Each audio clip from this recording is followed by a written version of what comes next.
विदेशी निवेशक भारतीय शेयर बाजार में जमकर बिकवाली कर रहे हैं।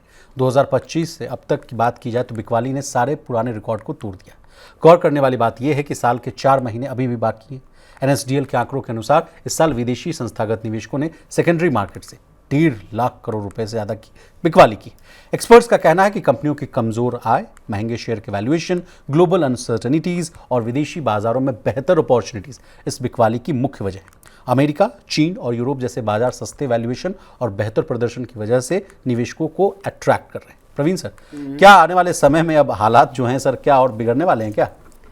नहीं, हालात देखिए बिगड़ने के कम आसार लग रहे हैं। भारत के तो मार्केट को लेके अब ज़्यादा बुलिश ट्रेंड दिखाई ज़्यादा दे रहे हैं। खासतौर पे जैसे अब क्रिस वुड की एक बड़ी जो उनका एक रिपोर्ट आई है, उन्होंने ये कहा है कि ट्रंप के टैरिफ अस्थायी हैं भारत को लेकर। 2-3 मोटी मोटी बातें जो क्रिस वुड ने कही हैं, ट्रंप के टैरिफ अस्थायी हैं, वो किसी भी वक्त पाला बदल सकते हैं, भारत को फिर से रियायतें दे सकते हैं टैरिफ के मोर्चे पे। दूसरी बड़ी बात उन्होंने ये कही कि भारत के बाजार इस वक्त बेचने वाला बाजार नहीं है, भारत का बाजार इस वक्त खरीदने का बाजार है। यानी भारत को इस वक्त खरीदा जाना चाहिए, भारत के मार्केट में लोगों को पैसा लगाना चाहिए। ऐसी ही और अब उसको क्लब कर लीजिए आप GST के जो रिफॉर्म आए हैं इसके साथ। मॉर्गन स्टैनली और जो दूसरी ब्रोकरेज फर्म हैं, उनका कहना है कि इससे भारतीय इकोनॉमी को 2.5 लाख करोड़ का कंजम्पशन बूस्ट मिलेगा। कंजम्पशन से जुड़े यानी FMCG से जुड़े, वाइट गुड्स से जुड़े जिस तरह के जो ब्रांड्स हैं, कंपनियां हैं, उनको बड़ा फ़ायदा होने वाला है इससे। दूसरा, ऑटो सेक्टर की कंपनियों को इससे बड़ा फ़ायदा मिलने वाला है। तो भारत की इकॉनमी और पहले से ही देखिए 6.5% या 6.25% या पीछे 7% और उससे भी ऊपर की ग्रोथ जिस इकॉनमी ने की, वो अभी भी दुनिया की सबसे तेज़ी से बढ़ने वाली इकॉनमी है। और ऐसे में इंडियन मार्केट्स में भले अभी FIIs निकासी कर रहे हैं, लेकिन हो सकता है अब जो पूरा जो GST का एक बड़ा रिफॉर्म सरकार कर रही है, हो सकता है इसके बाद कंपनियों के मार्जिन्स, कंपनियों के नंबर्स को भी एक बड़ा फ़ायदा हो और फिर FIIs या विदेशी निवेशक फिर से एक बार भारत के बाजार को लेके, और यही असर आज मार्केट में दिखाई भी दिया, जहां पे कि सुबह की शुरुआत हुई थी तो 1000 पॉइंट से ज़्यादा सेंसेक्स में तेजी थी। अभी भी 1% की मजबूती के साथ 24,876 के पास बंद हुआ है निफ्टी सर। 245 अंकों की तेजी है। लेकिन सर, क्रिस वुड की अगर बात को मैं डिकोड करूं तो वो कह रहे हैं कि अस्थायी है जो टैरिफ वाला मामला।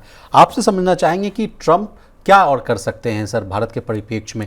क्या जो पॉज है, जिस तरह से चीन पर लगाया गया है 90 दिन का पॉज, क्या वो भारत पे लग सकता है, या जिस तरह से आप कह रहे हैं कि एकदम से हट भी सकता है? नहीं, देखिए अभी ट्रंप एडमिनिस्ट्रेशन की मैं पूरे की बात करूंगा, अकेले ट्रंप की बात नहीं कर रहा। अभी भी ट्रंप एडमिनिस्ट्रेशन का जो रवैया है वो भारत को लेके अभी नेगेटिव बना हुआ है। एक बात जो 25 तारीख से एक जो पूरी ट्रेड नेगोशिएटर्स की टीम इंडिया आने वाली थी, वो दौरा रद्द हो गया है। अब कहा जा रहा है कि वो बाद में टीम आएगी। ये भी एक नेगेटिव संकेत है। पूरी जो बातचीत चल रही है, नेगोशिएशन चल रहा है, उसको लेके कि पूरा दौरा ही रद्द हो गया।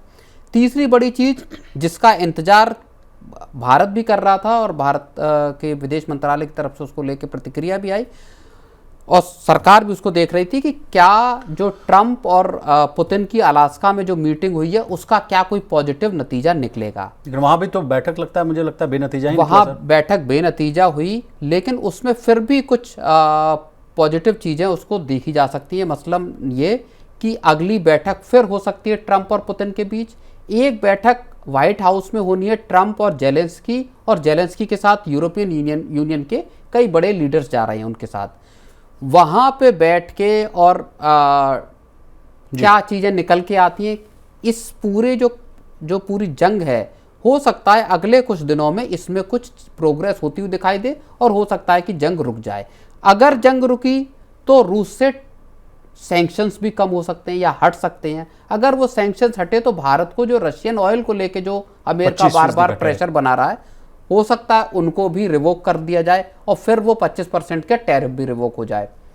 तो अभी मैं ये मान के चल रहा हूँ कि भले भारत और अमेरिका के संबंध अभी एक बुरे दौर में जाते हुए दिखाई दे रहे हैं, लेकिन इसमें अभी भी रिकवरी की गुंजाइश है।